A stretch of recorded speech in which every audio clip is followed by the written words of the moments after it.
Hey folks, it's Monday again, November 6th. So try to make at least one video a week. So here it's Monday and I'll do a Monday. I have a lot of thoughts because so much keeps happening. So this will be a mixture. And I will just warn you right away that if your primary purpose is to hear about music, you probably don't want to watch the video because I'm going to talk about whatever comes up on my mind. And I'm going to mix it up on purpose. I keep doing this because this idea that you can compartmentalize and just look at what you want to look at is a problem.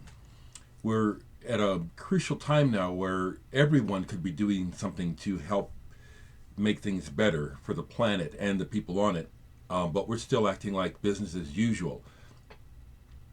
I, at my age, am very aware that this is just not true, that things are very much crucial, and burying our heads in the sand or just, oh, well, it didn't happen to me, so I don't care about it, that ain't cool.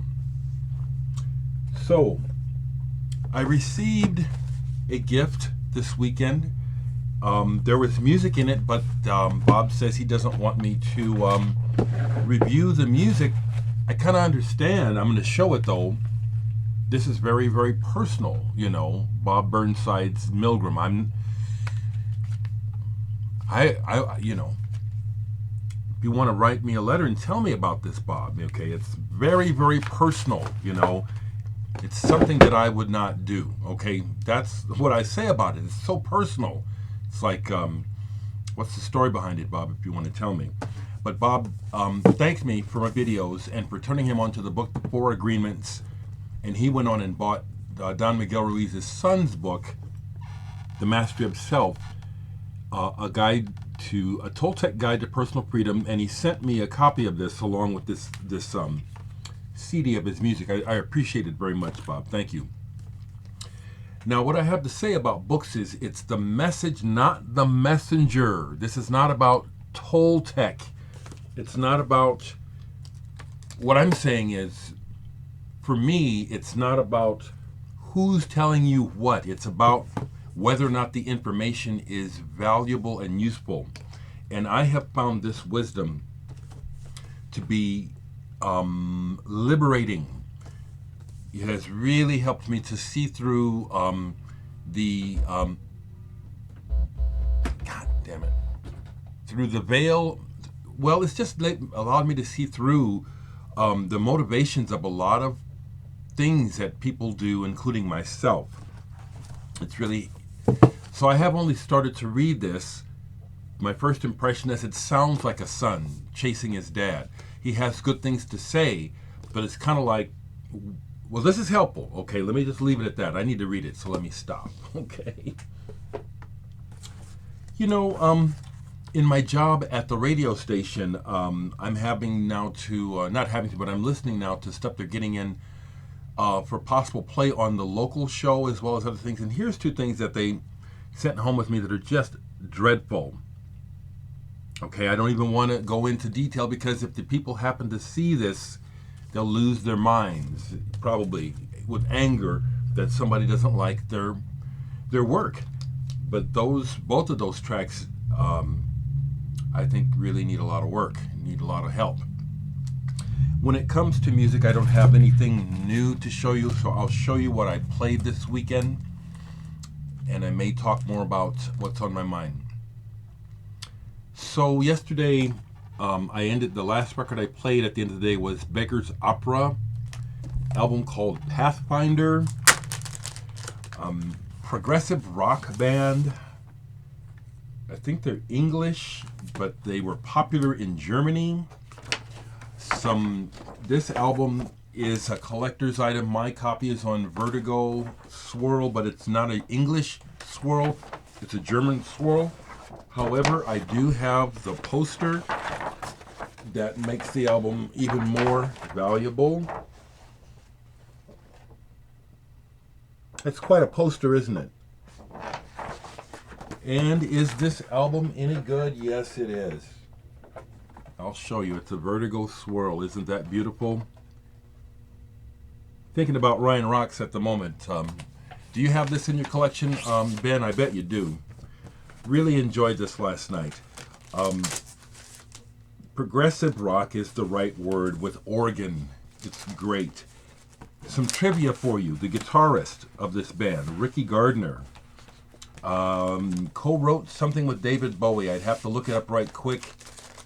But the guy from Beggars Opera worked with David Bowie and I think helped write a big song of Bowie's. I forget which one.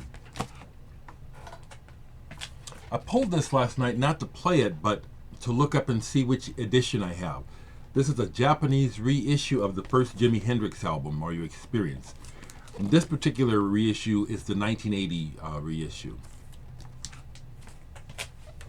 Harvey Mandel played guitar most notably in Canned Heat, but that was not my introduction to him. A blues-based player with a wonderful tone and touch. This is a great album. Baby Batter, 1970. Instrumental. I remember when they used to play this on the radio, and it was like, man, when this would come on the radio, I'd turn it up. It just would make the day better.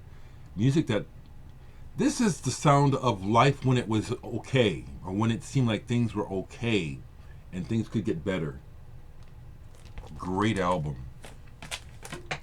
The music of Canterbury is always in my life. It is like many, I'll try to make this comparison.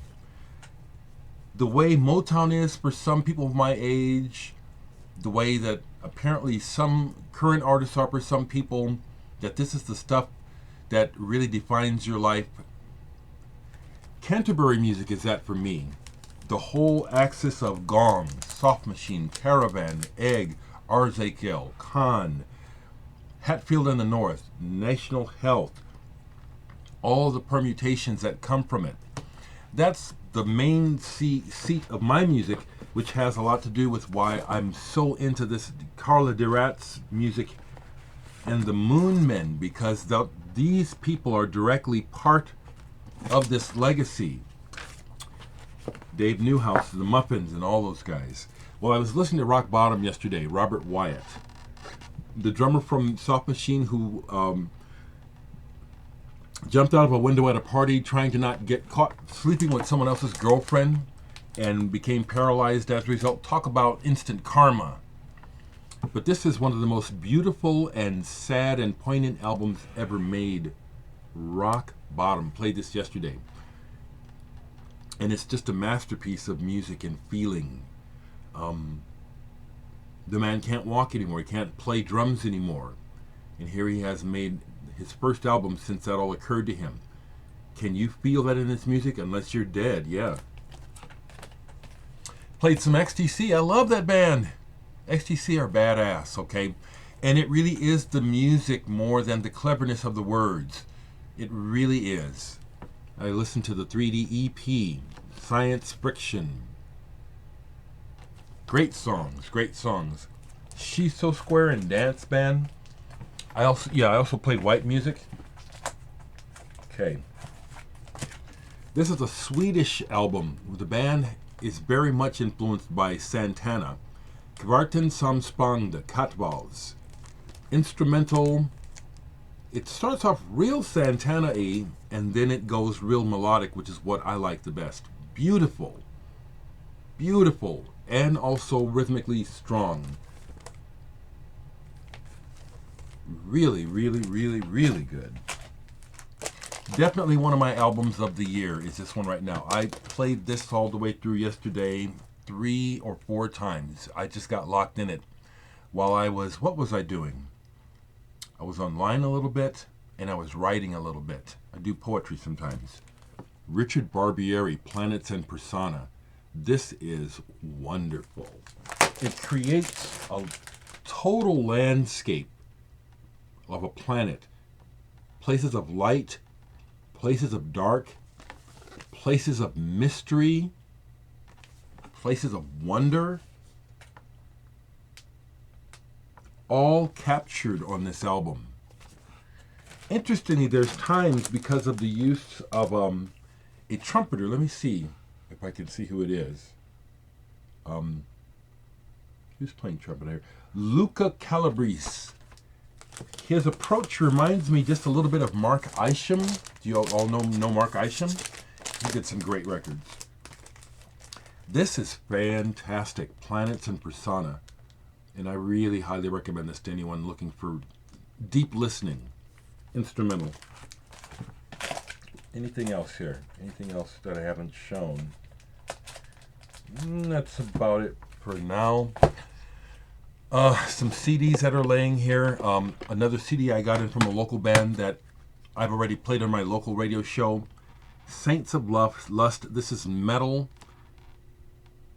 Tales of the After. Kind of reminds me a little bit of Guns N' Roses. They're good at it. Explode Together. XTC. Dub Experiments, including Andy Partridge's solo album. Lure of Salvage, which I used to have on vinyl. So that's what I want to say about music this morning. On my last video that I posted, someone who I don't know left a long comment in regards to the shooting in Texas yesterday, and they shared some deep thoughts. And thank you for sharing your thoughts. And if you want to read it, folks, read it. I think what the person had to say was, this person is awake, and I appreciate him sharing. What I said about Texas, and in general, I wrote on Facebook to say, which is, we are the media, and I'm going to say it's the media. I don't say it's the people. The media uses us as ploys, insisting that people want to know the reason why these things happen. No, that's you distracting from the larger issue. This violence and ongoing madness is a symptom of the larger problem.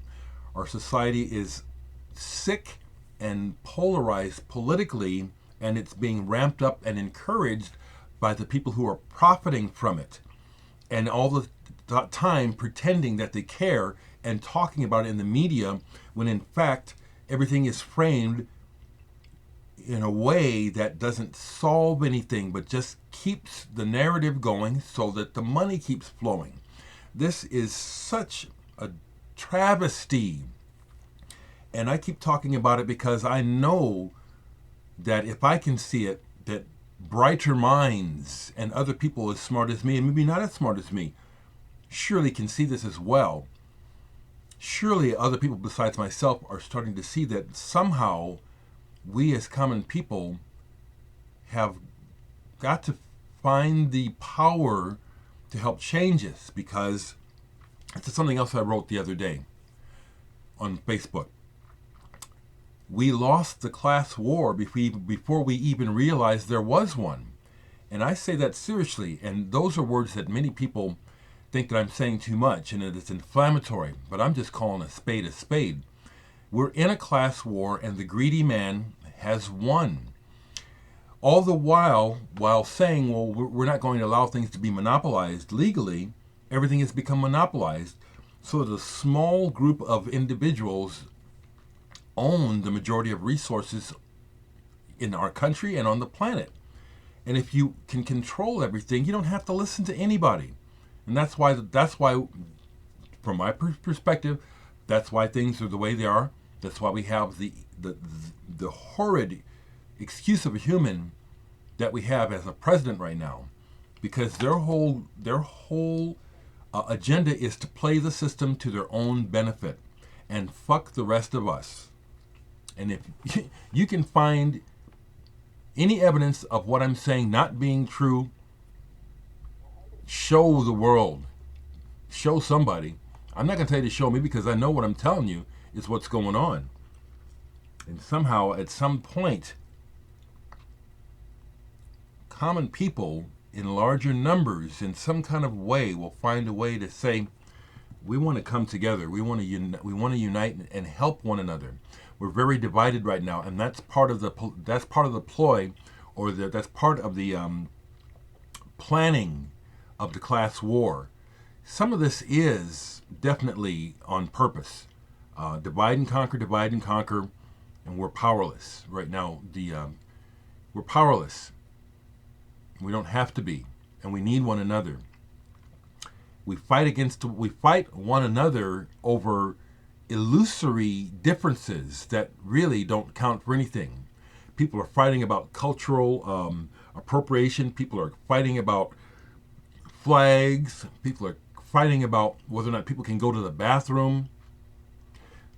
How many of you, when you just heard what I said, realized how insane all that sounds? See, that's the larger problem.